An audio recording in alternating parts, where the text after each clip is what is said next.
Excellent. Well, thank you so much for wonderful introduction, and thank you so much everyone for joining in. Oh, well, I'll go without glasses, maybe.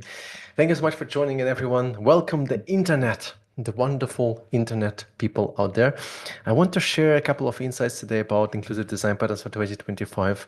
Most of the time, or mostly because I'm just very frustrated, confused, annoyed, and incredibly sad about some of the things that we have, and we kind of I just want to fix them for good. And so let's try to do just that. And I think before we even go there, it's probably a good idea to kind of go back for a moment and see where we're coming from. And in my world, just to briefly show you a couple of videos here and there, and I do apologize for the wonderful interpreter. I might be a little bit too fast and a bit too excited at times, right? But this is where it all started for me. Right, this is the game that I was playing almost non-stop for years, literally for years, somewhere in the early 90s, which is of course the game that's called The Prince of Persia.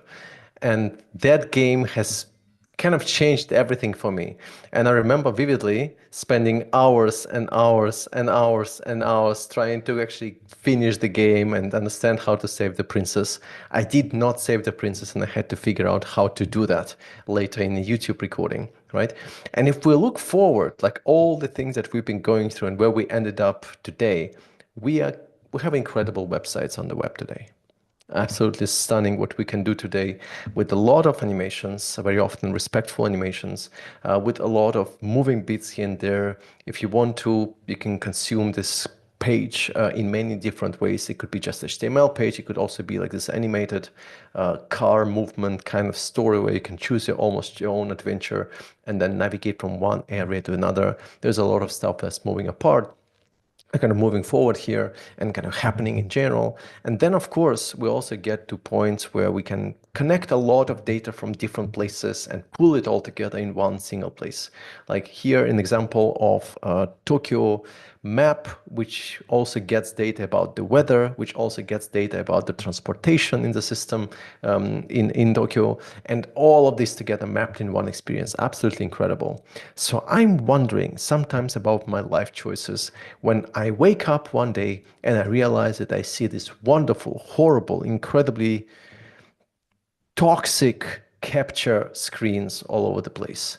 And, very often we don't maybe get them anymore. Maybe it's a little bit different. They kind of reincarnated into some horrible audio capture or some horrible video capture where I feel like sometimes my life is nothing else than recognizing crosswalks, traffic lights, and horrible distorted noises on audio. This is no fun. Like the internet has become a little bit confusing in that regard, and it's really, really worrying. Not to mention some remarkably boring and often broken and often dry, weird things like changing a password. Like, why does it have to be such a long story? You have to sit down and take a cup of coffee and read through this entire thing. And this might be like literally like an essay that is really required for reading, because sometimes you have remarkable requirements that you actually need to understand first. It can be very, very frustrating and very annoying. And sometimes it's just strange. This is an example of an insurance company, and an insurance company that actually asked a couple of questions in the insurance form. And one of the questions is, do you have children? Oh, hold on, my clicker doesn't work, so I better plug it in. Second.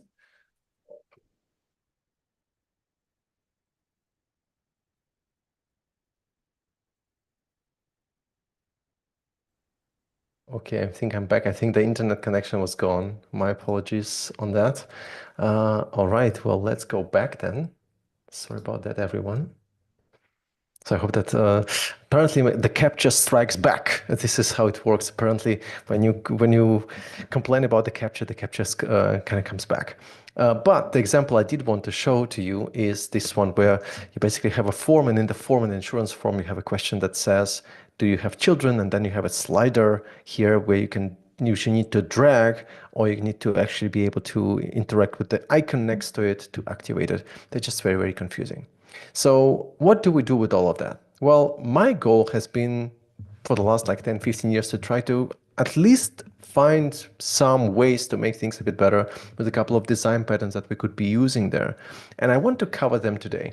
I want to go into some of the general things that we need to understand about inclusive design and accessibility and how companies out there perceive it. Along with it, we need to understand how can we design better for people who blindness or who have motion sickness or who happen to be children, who happen to be older audiences, maybe have autism, dyscalculia, or deafness or blindness, and how to build a strong case for that. I'm also very happy to share all the slides with everyone. And it's a lot of slides. I think we have like at this point 1,528 slides to go through. And of course, I will not be able to manage that, but hopefully you get that in the PDF that you received as well and should be accessible too, right? So let's just start and explore where we are. Right? Despite the fact that we've come so far in the world on the web, the perception of accessibility is still a little bit difficult, I would say, in most companies. What I mean by that is that very often it is perceived that accessibility is sort of a checklist. Right? Accessibility is just something that you can, print out on, from a PDF page, and then you tick off a couple of checkboxes and you call it a day, and then it's accessible. Well, it's one thing if it's compliant, it's another thing if it's accessible. Because what I actually lack in most organizations where we kind of jump in is the understanding of maybe we should be testing how accessible our experience is, basically testing the usability of accessibility, if you like. Because it's one thing if you're compliant, it's another thing if it's actually a good accessible experience. And very often, right, at least kind of to me, it feels like it's not really a checklist, right? And to many people, it's just something that they have to do to be compliant, which is really literally something that I'm trying to fight every single day. And very often the reason why it happens is because accessibility is perceived as some sort of an edge case, because we have the average users who are like that, and we have the not average users who are like that. And surely enough, we need to optimize for, average users. But the problem is that average users don't exist. The people are not edge cases. There are no people who just happen to be edge cases, so we're just going to ignore them. What kind of experience is that? No business can be successful without successful customers, and customers don't fit into buckets like that anymore. Everybody is in somewhere on a spectrum in one way or the other. Somebody's here, somebody's there. There is no average user. This is a normalized vision that many businesses follow that really doesn't exist. And this is something that I struggle with every single day, and that's really, really frustrating. It really is. But what I always try to do is to reframe it as an effort to keep a digital experience meaningful and usable for everyone. And this is where sometimes it helps, at least to me, to flip the coin and speak, instead of accessibility, that seems to be a very technical term to a lot of businesses, to speak instead about something like inclusive design, which seems to be much more which most businesses are more open to, at least in my experience. And again, the notion here is not to let's just embed a bit of accessibility here and there, but let's start by doing things well. And then accessibility is just a part of it. It's just a part of what we're doing in terms of design process, in terms of development, and so on and so forth. So the task is not to embed accessibility later, but retain it from the very start. Very much like Scott Gell was saying, I think maybe almost 10 years ago now, right? And the problem that I encounter is that, and this is why I kind of think that this is really critical for us to get right. Very often when we're having a conversation with the business about accessibility, we need to understand that the language that they're coming from very often is very different from what we are using, the words, literally the words that they're using. Because they will be often speaking about conquering the market, capturing mindshare, targeting customers, destroying the competition, like really aggressive, really dramatic, and in some way not friendly, or the opposite of friendly over there. We also want to, in terms of business, convert people or follow up on people. I mean, why would you do that? Just let people be for a moment, right? Employing a sales force, picking at battles, and then this horrible terms like attracting more eyeballs, getting people hooked, and then increasing lifetime value. And every time I think about lifetime value and increasing lifetime value, I think about somebody coming to a regular good person who just does what they want to do and then just drawing as much blood from them as possible to see how much value they can extract from them. This is not the way of how I can speak. And to me, this feels remarkably aggressive and very unfriendly in many different ways. But then if I come in and I speak about reducing friction, empowering users, refining touch points, enabling users, or building trust or developing empathy, I realize that very often, I basically face misunderstanding. People just don't understand what the hell am I talking about. one of the times, like one time somebody actually came to me and said, what do you mean developing empathy? How can you develop empathy? You either have empathy or you have not. Like, what do you mean developing empathy? So what I try to do is really to speak instead of accessibility and instead of, let's improve consistency or let's empower users. I really try to almost frame the good accessibility work and inclusive design work just as a part of the process. This is how we do work today, right? And one thing that really helps me, and this is why I wanted to focus on that in the very beginning, is that the change of perception. Because in many ways, when businesses think about accessibility, they think about disabilities. And when they think about disabilities, they often think about a personal health condition rather than a mismatched human interaction. And that, of course, comes from the wonderful Microsoft's Inclusive Design Toolkit. And I really try to build on top of that. As Eric Bailey was saying, people don't think of themselves as being disabled. In many ways, they often feel like disabled is almost like a remote term that doesn't relate to them, right? So they don't think that accessibility features, which kind of helps with disability, right, kind of applies to them at all. But people don't realize that often the accessibility is something that they rely on every single time. These glasses that I have here in front of me, they are an accessibility feature. And people who happen to carry glasses, they're using accessibility features every day without even realizing that, right? And so this is often something that I try to bring up and I try to highlight as much as I can. And that's number one. And number two is trying to explain that accessibility could be basically just a part of our design process. So this is an example from booking.com where they started establishing an accessibility research practice.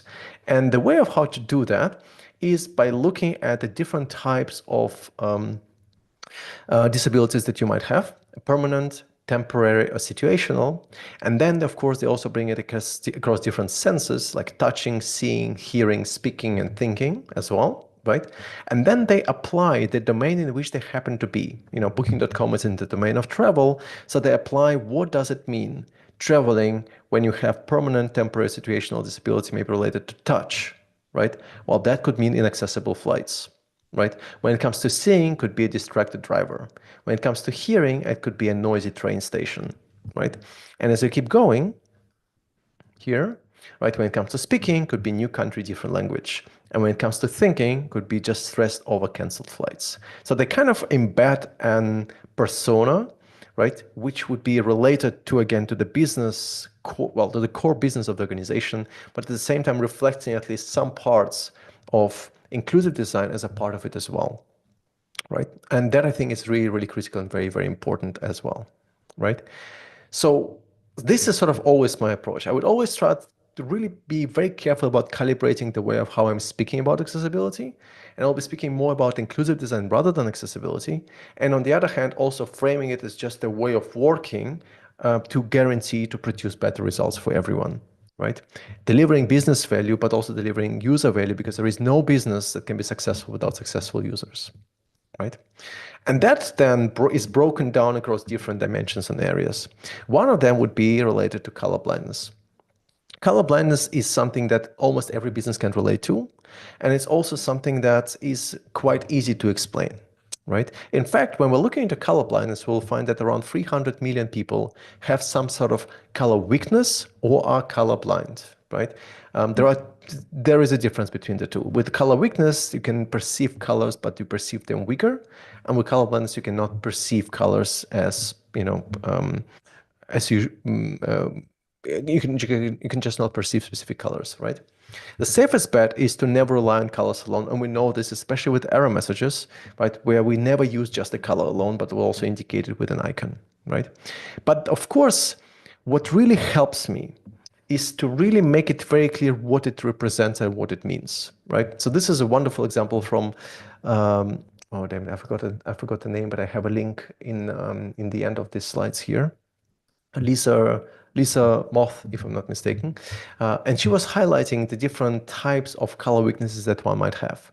Protoanomaly, tetranomaly, and tritonomaly. And with protoanomaly, we know that there is 1% of male population that's affected by that, 0.02% of female population.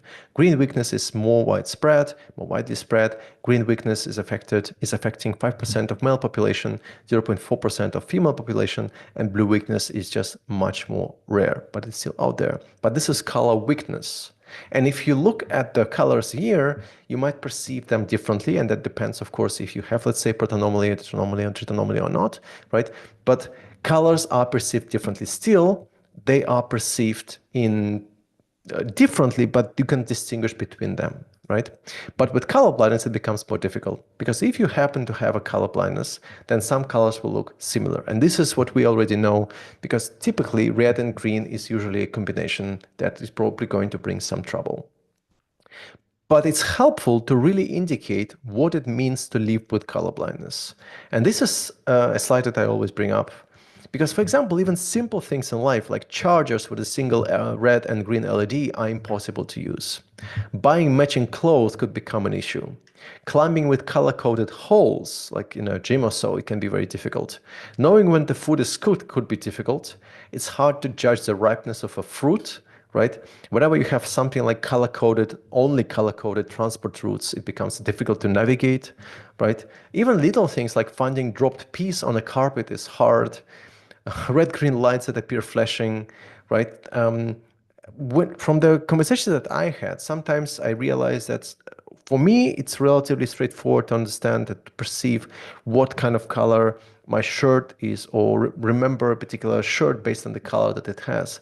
But very often, you'll find it's actually quite difficult to remember the colors of things because they're not necessarily, they could be very similar, right? And then on the other hand, it's also quite difficult to identify colors. On the other hand, it's also quite important to identify colors through prior knowledge before you become colorblind, right? So what do we take from this then? Well, there are a few things that are relevant. And one of them is, which was surprising to me, not only is red and green a problem, as we grow older, blue and purple often look very similar, right? And so if you happen to be, if you happen to be designing for, let's say, for older audiences, you might be a bit careful about how you actually choose in your colors, especially when it comes to blue and purple. On the other hand, what is also quite significant is that, as we said already, we should probably never rely on colors alone, right? And so sometimes you will find design systems taking it really seriously and adding shapes and textures and different kind of styles to the infographics or charts to make sure that the data that they are producing, that they're displaying, actually looks different. This is an example from the Carbon design system. And in there, they do just simple things that really are helpful, right? On the one hand, it's helpful to at least differentiate and separate the different chunks of that pie chart that they have, so they're clearly distinct. Sometimes they would also use different shapes here that you can toggle on and off if you wanted to. You don't have to, but you can, right? And sometimes also different shapes that are displayed here in the chart over here, although, of course, it could also become very messy when you actually plug it all together.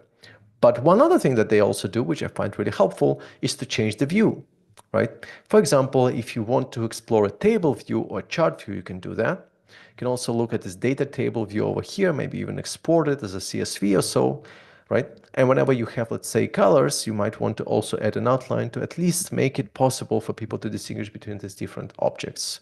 That's already better than, not having that. Right? And this is, and I do apologize for a lot of text, but this is sort of like a cheat sheet for me that I'm using most of the time when it comes to any kind of colors. Blue is in general the safest hue to perceive colors and kind of uniformly. You can use two colors you like, any two colors you like, as long as they're very significantly by lightness. Colorblind users can tell red and green apart, but not which is which necessarily. The colorblind safest palette is to mix blue with orange or red. That seems to be working well, but then there are also many things that we might want to avoid. For example, again, mixing purple and blue is problematic, right? Obviously, mixing red and green and also brown is problematic. It will all look very similar. Relying only on pastel colors is also quite problematic. And then there are different kind of conditions that you might want to avoid. For example, mixing green with orange, red, or blue of the same lightness, which was very, very unknown to me, to be perfectly honest. And of course, I just want to give a heads out for a wonderful tool here, which is called whocanuse.com, which allows you to test every single color combination that you have against the different types of color blindness and also color weakness, right? Which is actually very, very, very helpful, right?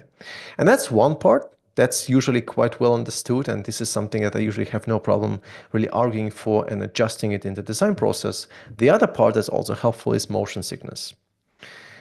It's surprising how many people around the world are affected by motion sickness. Around 30%, according to different estimates, are highly susceptible to it, which would be a vestibular disorder or migraine, right? And that usually happens when people experience a sensory conflict between what they perceive and what they feel, right? And it often causes this motion sickness. So if you ever been in a backseat of a car and then you maybe try to do something on the phone and it kind of goes in a vertical direction, up and down, but then all of a sudden you see the car, or you kind of feel the car moving in one direction or the other, that sometimes can really make you feel very, very sick, like motion sick as a result. The same goes for bus or any kind of moving vehicles. This can become quite problematic. Now, unfortunately, we have this a lot on the web as well, right? And this happens when we have a mismatch between the expectations of how a behavior should be and what the behavior actually is. So if we look at a website like this here, where we have basically a slider on the left, which is a vertical slider from going from 1 to 6 on the left, and it has a black dot in the middle. And very often when we look at it and when we experience it, it feels like a slider. So you know how to navigate a slider, you drag it, right? Or you move it, or you use the keyboard to navigate between the different slides of it, right? But this is not quite what it is here. Not only is it not keyboard accessible, in order to navigate it, you do not, oops, sorry, let me go back. So as it is a vertical slider, right? Typically the intention is, well, to drag it or to navigate it or to move it would be to either click or interact some way on this slider area, or click on the numbers or drag that bubble, that black thing there. But neither of this works. Neither of this works. Although it is vertical and it assumes vertical movement, the movement that is expected is horizontal. You have to scroll horizontally to move vertically. This is one of the issues that often comes up, right? And the best way would be to just align both of them at the same time. Here's another example of the same story, Van Gogh Museum in Netherlands. And again, you scroll down, but you actually scroll horizontally. And that's just, well, I would say not necessary, or at least it would be helpful to have maybe like buttons that allow you to control it in a more reasonable way, in a more meaningful way, right? And there are simple ways to fix it, right? By basically aligning the expectations. So an example of that would be if you have, let's say, something like a scrolly telling, right? Where you want to tell a story, instead of having the parallax effects, which we probably please should avoid if we can, right? You can keep an image in focus, right in front of the people who are going to perceive it. And then as somebody is scrolling down a page, there will be no this 3D depthness going on, but instead it just changes the content of that element, of that component over there. Or what you could also do is repeat the information that is displayed. So as you scroll down, right, you kind of get this information announced because you're basically just a movement through the navigation on a page. And one of the really helpful features that Apple has come up with recently, and I highly encourage you to turn it on if you can, if you want to, is an option to indicate to people as they're reading a content on a page where the car is moving if you happen to be in a car or if you happen to be in a bus. That apparently is going to actually help with reducing motion sickness.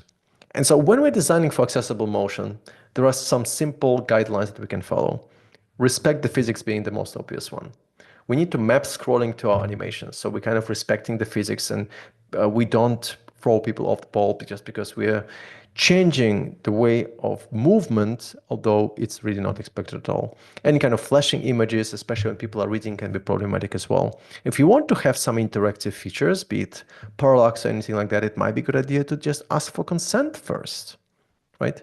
Why are we assuming that everybody wants that? Maybe people will prefer a table view, a list view, a text view, or anything similar. You don't necessarily need to provide these interactive features, especially if they are very busy and animated and create a lot of distraction on the page as well. And on the other hand, also, we might want to provide controls for individual elements. So if you have, let's say, again, like we saw on the Van Gogh Museum, right? If you have, let's say, a scrolling down, which actually moves people horizontally, well, maybe just have buttons that allow people to move horizontally by clicking on right and left instead. That might be perfectly reasonable as well. right? If you have something like animated charts or animated stories, we can also add a feature like skip to the end to just get to the outcome, right? We also need to respect reduced motion, maybe provide an alternative version if we can, and please, if you can, avoid parallax scrolling. It's usually too messy and not necessarily helpful, right? It's just not, right? So that's that. But of course, as we keep going, right, we realize that there are some situations which we might want to be paying a bit more attention to. And one of them, I think, is really, which has been really kind of a focus of my research recently, is how to design better for Gen Z and how to create more inclusive experiences for and with Gen Z as well. Now, Gen Z is a population that was born, or generation that was born between 1995 to 2010, but all different sources would claim differently. And it's actually the most diverse generation we ever had in terms of race, ethnicity, and also identity. And I think that very often it does get a really bad reputation, and undeservingly so. I think that personally, I'm very excited, and I'm also very passionate for Gen Z because it is not a slow, passive, and mindless generation as it often claimed to be. Very often you will experience that they're very caring, very proactive, and really want to change something. And of course, when you start looking into how things are evolving in the world around us, in many ways that many brands that try to be more welcome or more open to Gen Z or more open to kind of younger generation in general, they're trying to choose slightly bolder colors, right? You will see this, for example, being an example from a clear left redesign of a project where you can see very striking, very bold purple, yellow, black colors right there. But on the other hand, sometimes you see that it's actually quite different. And still very vibrant, but very friendly in many ways as well. I was actually quite surprised and quite impressed by the Wise Bank redesign, where they went all in on accessibility, going all the way, like from colors to motion to illustrations and everything, and going to AAA, WCAG AAA, to make sure that the design that they're producing is fully accessible as much as possible, as far as possible. That goes for pretty much everything from iconography to motion design as well, and typography too, right? And that's incredible. But on the other hand, what you also find is that in many ways, this is almost expected and definitely expected by Gen Z, because when you start looking at Gen Z behavior, you'll find a couple of really surprising things. On the one hand, large parts of Gen Z aren't mobile first, but mobile only. They might be using desktop just for a couple of hours a day, but they're using mobile all the time, right? On the other hand, there is much more emphasis in fairness and authenticity and also on purpose. And of course, just because they're the most diverse generation we ever had, they also value diversity, inclusivity, and sustainability, right? And then all the things that we're used to are pretty much almost like a default. And this is probably also why we have so many products that are falling into that default as well. One of them being closed captioning on by default, right? You will find really few people within Gen Z groups that, or like percentage-wise, of course speaking, who will not be turning on closed captioning by default.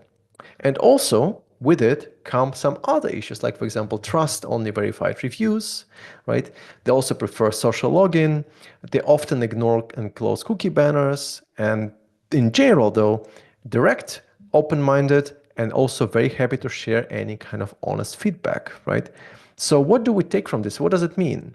Like, what does it mean to us? Well, I would say that the best thing that we can do today is to be authentic and show what matters. Show what matters to customers. And that means organizing relevant details in a way that actually makes sense from the accessibility perspective and also from usability perspective. Because if you think about something like, this good old-fashioned pattern, let's create an FAQ page, a frequently asked question page, and then just throw a bunch of stuff that people maybe or maybe are or maybe are not asking in there so people will find their way out. That might not be the best idea anymore. Because if you look at, let's say, a page like this, an e-commerce page here, where you're selling joggers, it might be a good idea to use the space to show relevant information where people are looking for it. For example, if you want to buy these joggers, well, you might have a couple of questions or a couple of doubts, right? Things to do, things not to do. What should you do? What should you not do? When are you going to pick it up? How much is it going to be? Do you need to pay extra fees? And so on and so forth. So what if we just front loaded all this information up front? And this is sort of the process that really helps increase transparency. There should not be any questions left or any doubts left when somebody enters an e-commerce page. So instead of moving them towards an FAQ page, we might just show all this information up front, right? And so it's not hard to do. We just need to know what we need to display. So once we run, let's say, some testing or we understand what is important to customers, right, we can end up just highlighting this information right away, right, instead of just throwing it somewhere in FAQ. So being very clear, especially given that the amount of attention that people are spending on a page is declined significantly, what we are often thinking is somebody who is coming to the page for the very first time have maybe 15 seconds, 15 seconds to spend on a page before they leave.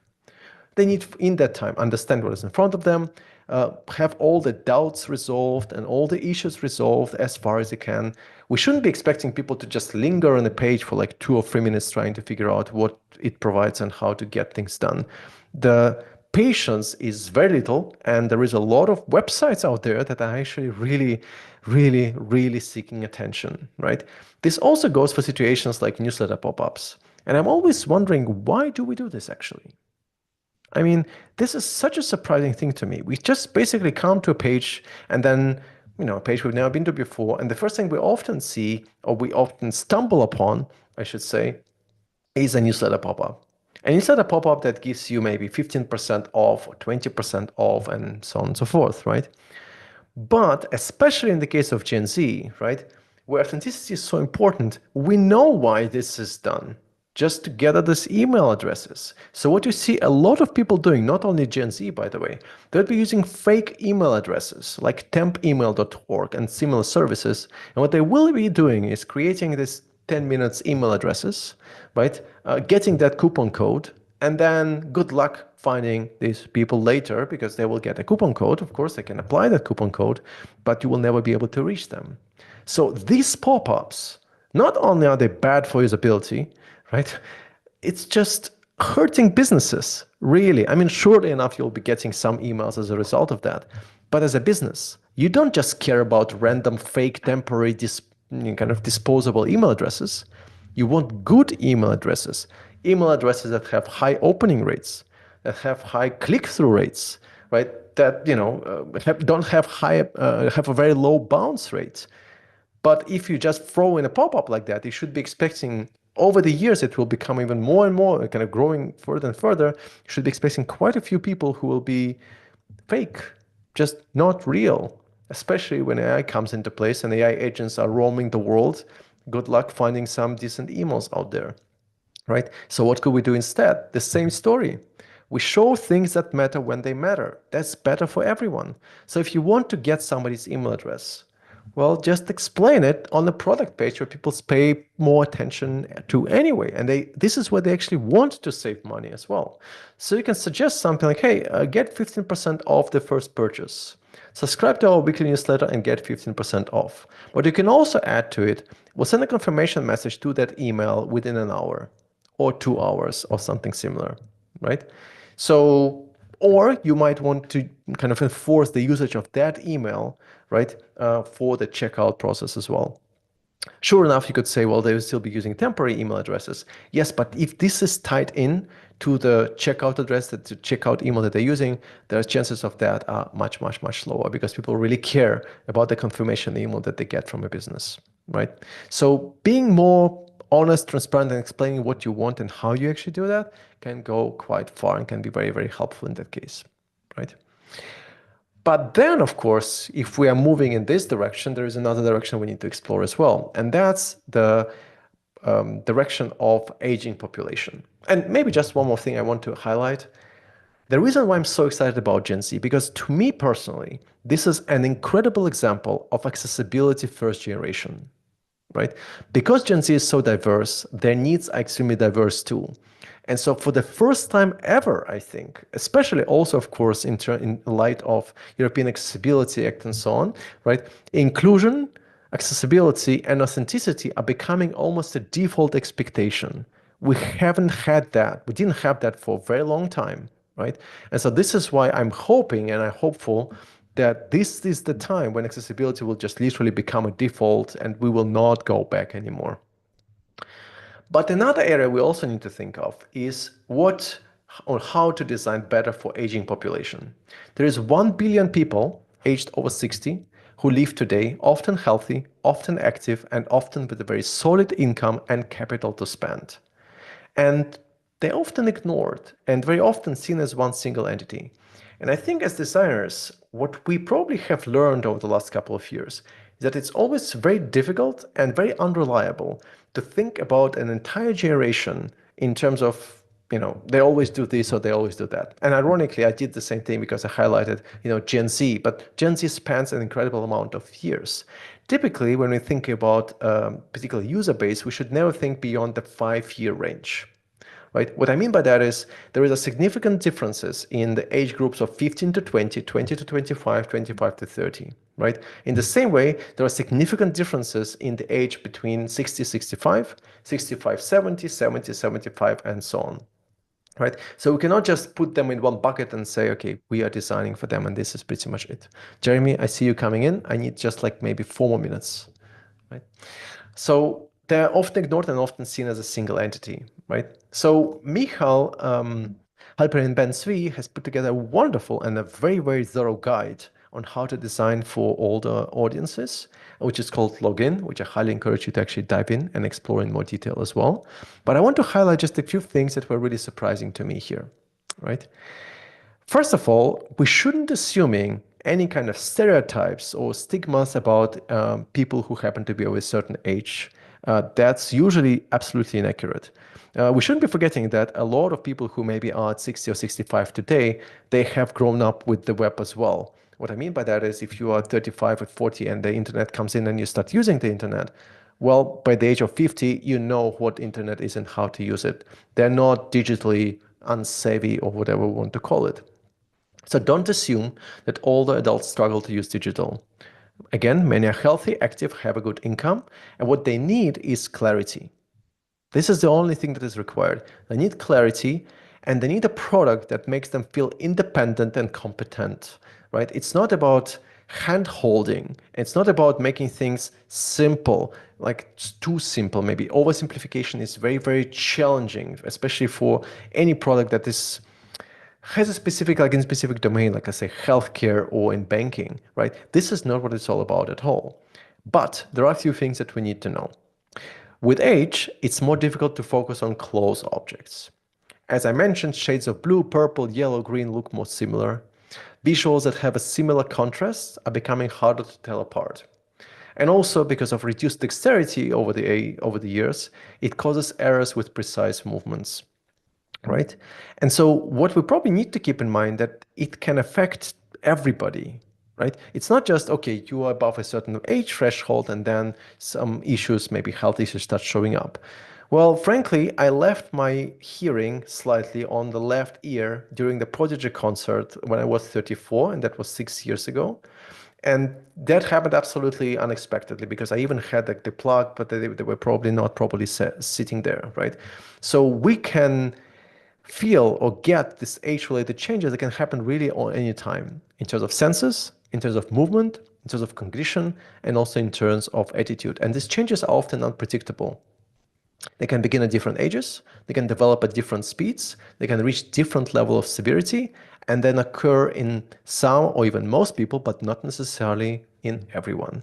So again, like with every single time when we're speaking about accessibility, whenever you design better, more accessible experiences for one group, everybody else can only benefit from it, right? So now my light turned off, that's probably a sign, right? So a few things to leave you with, right? Well, the reason why we need a high color contrast for older adults is because at 60, you need 3 times more light to perceive the same brightness as if you're 20, right? So large body copy of 16 pixels plus and color contrast of at least AA is helpful. Plain language, and I mean, this is another story I can go for forever. There is nobody who prefers formal jargon language against plain language. This is just not common. Even if you look and you study lawyers, you will find that, of course, they need certain formality when it comes to explaining things and so on, but very often they prefer a legal text that is using plain language to explain certain concepts. And now my camera also disappeared. This becomes very worrying. This is like not my data. I think Capture is really striking back. Sorry about that, everyone. Right? Um, and then, of course, just two more things and then I'm done. Right? It is a good idea to avoid disappearing messages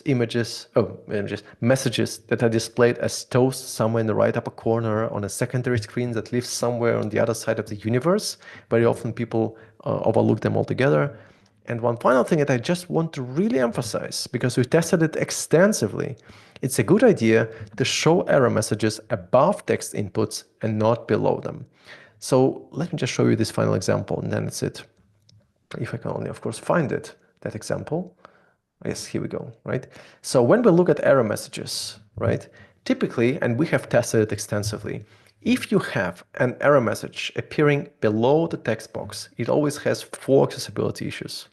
On the one hand, the first problem is whenever you are starting typing or you want to correct the text that you have typed in, right, you cannot consult the error message at the same time because usually on mobile it would be covered by virtual keyboard. So you cannot consult the error message while actually correcting the error that you have. That's problem number one. Problem number two is whenever you're actually typing and you have a drop down, right, or autocomplete or something similar, it will also cover your error message. That's problem number two. Problem number three is whenever you're typing and you have browser's autofill, it will also cover your error message, right? And number four, if you have, let's say, a tooltip or a hint or something similar, when you open it, it also might be covering error message. And for me, because my main goal has been for this, oh, by the way, hello, my name is Vitaly, I haven't introduced myself. My main goal for the last, 20 years or so has always been the same. I want to maximize clarity and I want to make it very, very, very, very difficult for people to make mistakes, right? And for me, that means that people need to recover from the mistake, they need to be able to see the label, to see the hint, to see the text that they typed in, and also see the error message or perceive the error message, I should rather say, as well at the same time. So once all of this is there, then we're living in a slightly better world where things are slightly more usable. So to wrap up, and I know that Jeremy gives me looks. Do you? No, doesn't. Well, Jeremy is very nice today, indeed. Well, when we look back at what we have in front of us, we come quite far from, Prince of Persia in 1991 to today in 2025. But I think it's always been the same story because the things that people really like are always the same. People like fast and accessible experience. They like large and legible text. They like large checkboxes and radio buttons. They like input boxes that, guess what, look like input boxes. Focus states, active states, simple password requirements, predictable tabbing, helpful error messages, which is really such a rarity today because most of the time they're generic and not helpful at all. And at worst, show up in the remote corners of toast messages in the upper side of the screen, right? Good autocomplete, whenever you hit refresh, the data doesn't get lost, drop down opening on tap and click, easy undos, edits and cancellation, back buttons that actually behaves like a proper back button, snooze notifications, pausing subscriptions, and then transparency and authenticity. This is what people desperately, really, really care about, and that hasn't changed.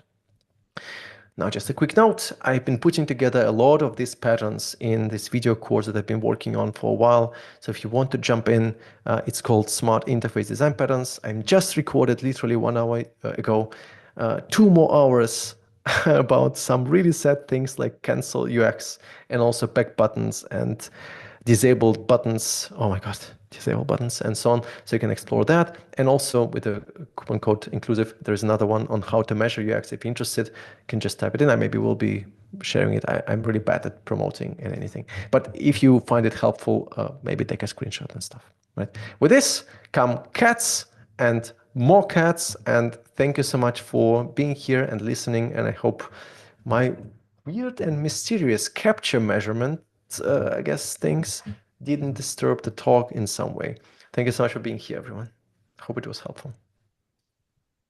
Great job, Vitaly. Attendees love the content. They love the talk. I believe they love the cats as well. But some of them have a lot of questions. So let's Excellent. right into Fantastic. it. Let's bring it on. Okay, so we have a question here.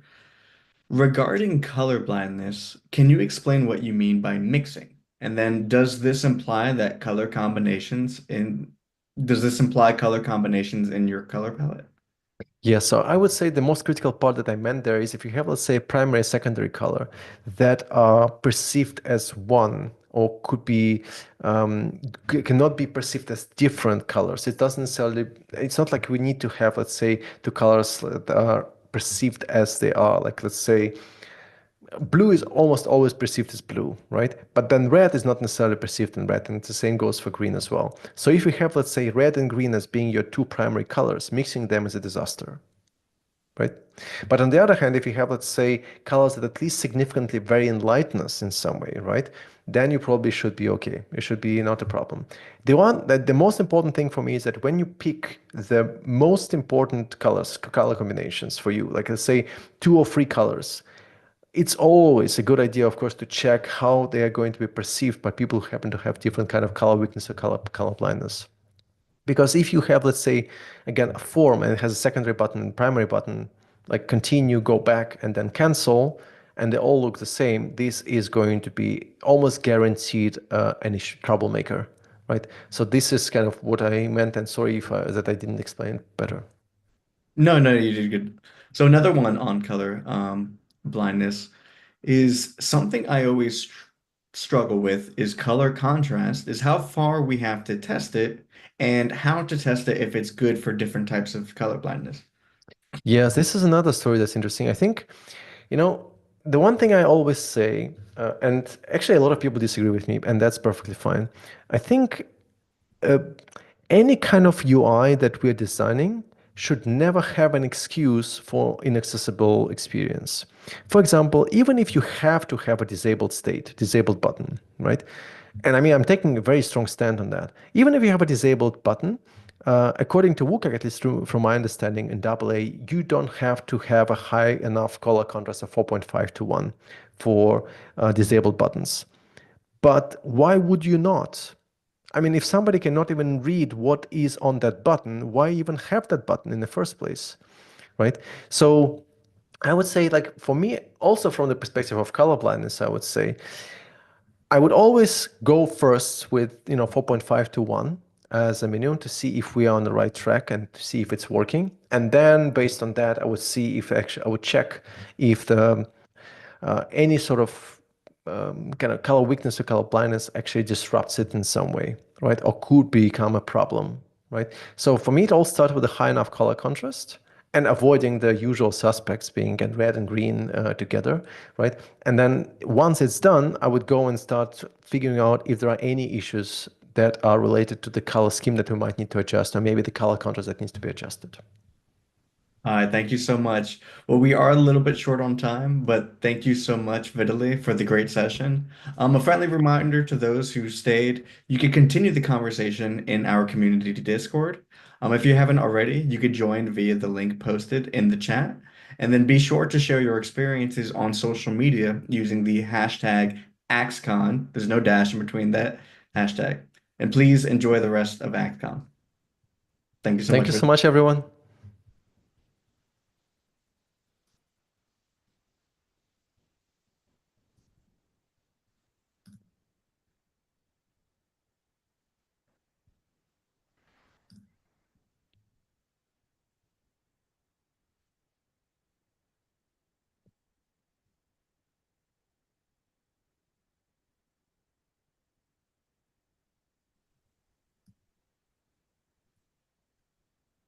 Bye, Vitaly.